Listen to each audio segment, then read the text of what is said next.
क्या शबरेज मरने वाला है? शबरेज के साथ क्या होगा? लास्ट एपिसोड में खुदकुशी करेगा, ये होगा वो होगा, पता नहीं क्या कुछ सुन रहा हूं मैं लोगों से। कमेंट सेक्शन में भी आके लोग कहते हैं कि भैया हमेशा की तरह दानिश तैमूर का कैरेक्टर इस ड्रामे के लास्ट में खुदकुशी करने वाला है। क्या ऐसा हो सकता है या नहीं? आज इसी के ऊपर हम चर्चा करने वाले हैं। फिर जो नए लोग आए मेरे चैनल पर, अगर आप लोगों ने अभी तक पीके लग्जरीज वेबसाइट को विजिट नहीं किया तो भैया बहुत ही खूबसूरत बिल्कुल न्यू कलेक्शन फ्लावर्स की हमारे पीके लग्जरीज वेबसाइट के ऊपर आ चुकी है। 50% ऑफ अभी भी चल रहा है। नीचे डिस्क्रिप्शन में और पिन कमेंट में आपको लिंक मिल जाएगा। अभी जाएं, अपनी मर्जी का वास, फ्लावर, डेकोरेशन आइटम या फिर कुछ भी खरीदने के बाद हमें अपना फीडबैक देना मत भूलिएगा। PK Luxus. We don't sell crap. तो भैया सबसे पहले तो आई मस्ट से कि यहाँ पर दानिश तैमूर ने जो एक्ट कर छोड़ा लेटेस्ट एपिसोड में, वो बारिश वाला सीन मतलब मेरी एक्सपेक्टेशन से भी कहीं ज्यादा बेहतर था।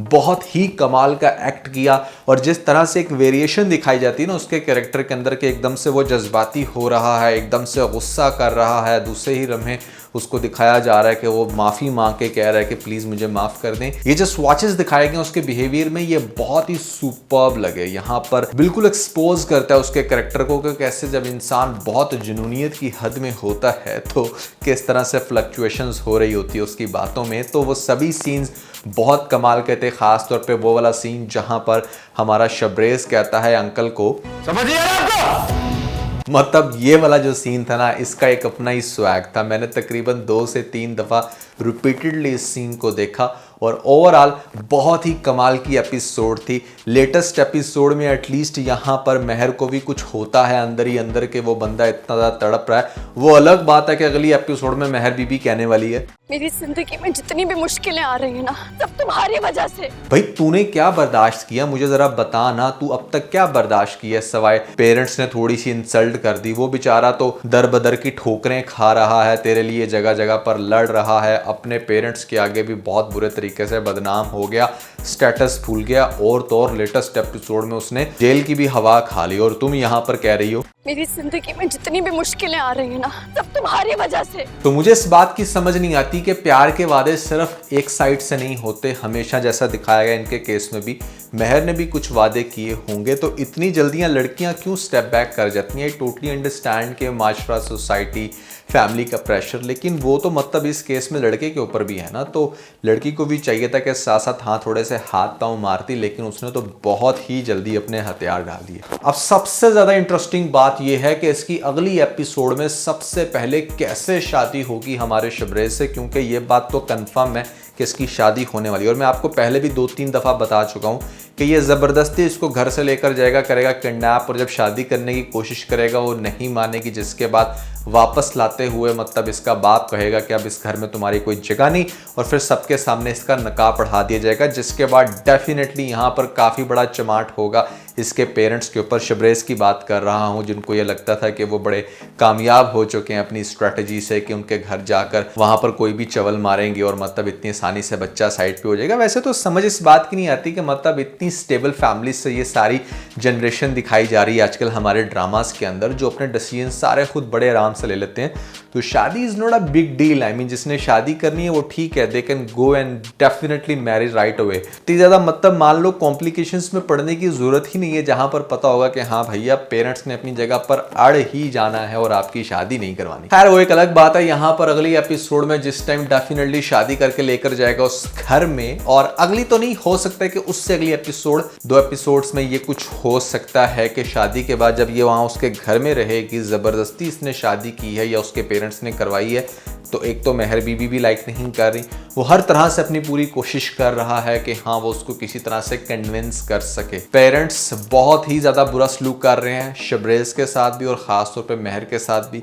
फॉर द टाइमिंग उसको लेकर सेपरेट भी होगा, लेकिन फिर भी उसके घर वाले जीने नहीं देंगे। ऐसी तेरी खुदगर्जी में इसने मॉल में जाके जॉब की थी, तो यहाँ पर भी कुछ वैसा ही सीन होने वाला है, बाहर जाके सेटल डाउन करने की कोशिश करेगा। लेकिन भैया जब महर बीबी ही साथ नहीं दे रही तो वो बेचारा क्या करे। अभी इस पॉइंट पर जो बहुत सारे लोगों को लगता है कि ये खुदकुशी कर लेगा और फिर इस तरह से अपने प्यार को प्रूव करेगा, मुझे भी ऐसा लगता था। लेकिन अगर आप थोड़ा सा गौर करो तो खुदकुशी वाला सीन इस ड्रामे के बिल्कुल स्टार्ट में दिखाया गया था, वहां से महर को बचाते हुए दिखाया गया। दैट मीन्स के खुदकुशी ही अगर करवानी होती तो शायद उस पॉइंट पर जाकर कोई भी एक ब्रेक लगाया जाता और फिर एपिसोड स्टार्ट कर दी जाती। तो अगर कुछ ऐसा होता तो हम कह सकते थे कि हाँ भैया इस कैरेक्टर ने लास्ट में जाके खुदकुशी करनी है, लेकिन चूंकि वहां पर एक कंप्लीट सीन दिखा दिया गया कि इसने खुदकुशी से बचाया था, तो it will definitely not make sense कि जहां पर इस कैरेक्टर को एंड पे मरते हुए दिखाया जाएगा और ट्रेजिक एंड होकर इस तरह से मतलब ड्रामे को रफा दफा कर दिया जाएगा, जो अक्सर आपको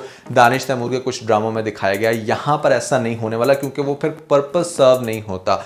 आपको दिखाया जाएगा कि हाँ ये हो सकता है कि कोई ऐसी अटेम्प्ट जरूर करे जिससे हमारी मेहर बीबी इसको बचाए और कहे कि तुम्हारे अलावा मेरा इस दुनिया में कौन है, जिसके बाद यहाँ पर हो सकता है कि ये बंदा खुदकुशी तो ना करे लेकिन एटलीस्ट इसको इसका प्यार मिल जाए और फिर दोनों हंसी खुशी रहें। और जहाँ तक बात है इसके पेरेंट्स की, जो अभी एक्सेप्ट नहीं कर रहे, जब वो काफ़ी ज़्यादा टाइम इससे दूर रहेंगे, देखेंगे कि इसका बच्चा खुद से स्ट्रगल कर रहा है, सर्वाइव कर रहा है, तो पेरेंट्स को चूंकि अपनी इज्जत बहुत प्यारी होती है, उन्होंने अपनी प्रॉपर्टी किसी न किसी के हैंड ओवर करके जानी है। अब दुनिया के कोई भी पेरेंट्स ऐसे नहीं है कि हाँ भैया हमारी औलाद तो बहुत ही नाफरमान है, लो बेटा ये सारा कुछ पैसा प्रॉपर्टी तुम रखो, हम मरने लगे हैं। ऐसा कोई भी नहीं करता। औलाद चाहे जितनी मर्जी नाफरमान हो, पेरेंट्स को भी तसल्ली तभी होती है जब प्रॉपर्टी, सारा बैंक बैलेंस, बिजनेस अपनी ही औलाद के नाम हो। तो यहाँ पर ये भी कुछ ऐसा ही करेंगे और definitely at the end of the day आपको दिखाया जाएगा कि हाँ ये उसी घर में सेटल डाउन हो रहे हैं। और वो जो भाभी है ऑलरेडी उनके घर में, जो बहुत ही ज़्यादा बेचारी तंग थी, तो उसको भी एक अच्छा कंपेनियन मिलेगा।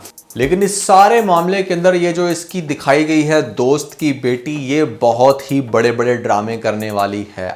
इतनी आसानी से नहीं डाइजेस्ट होगा इसको कि मतलब शबरेज ने शादी कर ली है। तो अगली एपिसोड में जितना भी तमाशा होगा उसका तकरीबन 60-70% यही मुहतरमा करने वाली है। दैट्स व्हाट आई एक्सपेक्ट, क्योंकि ये कहती है अगली एपिसोड के टीजर में कि भाई जिसको बचपन से मैंने चाहा, जिसके पीछे मैंने इतना इंतज़ार किया, उसे कोई और ले जाए, ना ना ना, ऐसा तो मुमकिन नहीं है। कुछ लोग होते हैं कि मतलब उनको ना सिर्फ शादी नहीं करनी होती, उन्हें अपने ईगो को सेटिस्फाई करना होता। शादी को तो वो कोई ऐसा इतनी वैल्यू देते नहीं, ना कोई बहुत बड़ी एक्साइटमेंट होती है उनके लिए। तो ये भी कैरेक्टर कुछ वैसा ही है।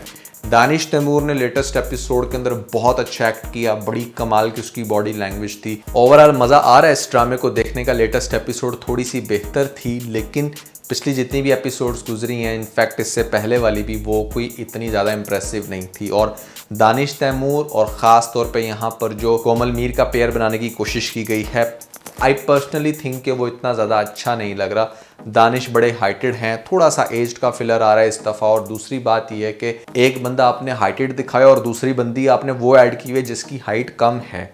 तो मतलब एक तो होता है ना कि दोनों एवरेज में है, चलो फिर भी समझ में आता है। तो यहाँ पर ये डिफरेंसेस बहुत अजीब लग रही हैं। कोमल बहुत ही ज़्यादा चुन्नी काकी लग रही हैं, दानिश बहुत बड़े लग रहे हैं। सो पेयर्स जो है ना वो थोड़े से मज़ीद इंटरेस्टिंग हो सकते थे। या फिर ये भी हो सकता था कि कोमल मीर के साथ दानिश की जगह अगर खुशहाल खान को दिखाया जाता तो वो बहुत ही सुपर्ब मैच होता। मतलब कुछ इस तरह की पर्सनैलिटी वाला बंदा जो शायद 5-6 साल का डिफरेंस रखता तो शायद ज़्यादा अच्छा लगता है। ये मेरा ओपिनियन है। आप लोगों को क्या लगता है आपने कमेंट्स में बताना है मुझे। दानिश तो ये रोल बहुत अच्छा कर लेता, लेकिन साथ में एक्ट्रेस ही चलो कोई और होती। जैसे इससे पहले जितनी भी आपने दिखाई है ना इसके साथ एक्ट्रेस, वो मतलब इसकी टक्कर की थी, जिसमें हमारे पास हिबा बुखारी, दुर्रे फिशा या और भी जो पास्ट में गुजरी हैं, वो सब अपनी एक अच्छी हाइट रखती हैं, एक अच्छी पर्सनालिटी रखती हैं। अब मैं आप लोगों को बताना चाहूँगा कि यहाँ पर आप लोगों की भरपूर फरमाइश के ऊपर यहाँ पर हम कुछ उन ड्रामास को भी अब डिस्कस करने वाले हैं जिनके बारे में मतलब सोच ही रहे थे अभी तक, लेकिन अब फाइनली हमने उनको फाइनलाइज कर लिया है।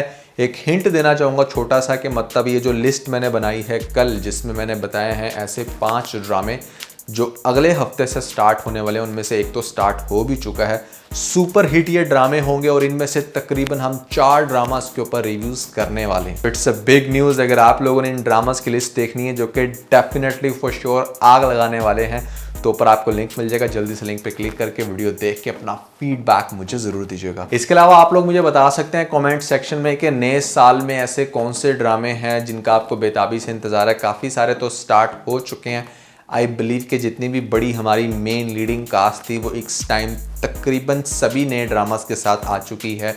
1-2 रह गए, उनके भी ड्रामे आ जाएंगे और फिर ये सिलसिला मिड ऑफ द ईयर तक चलेगा। लेकिन इसके अलावा भी अगर कोई ड्रामा है जो आप लोग बहुत ही ज़्यादा मतलब जिसको सोचकर काफ़ी हैरान हो रहे हो, परेशान हो रहे हो, क्या होगा उसके अंदर, तो कमेंट्स में मुझे ज़रूर बताइएगा।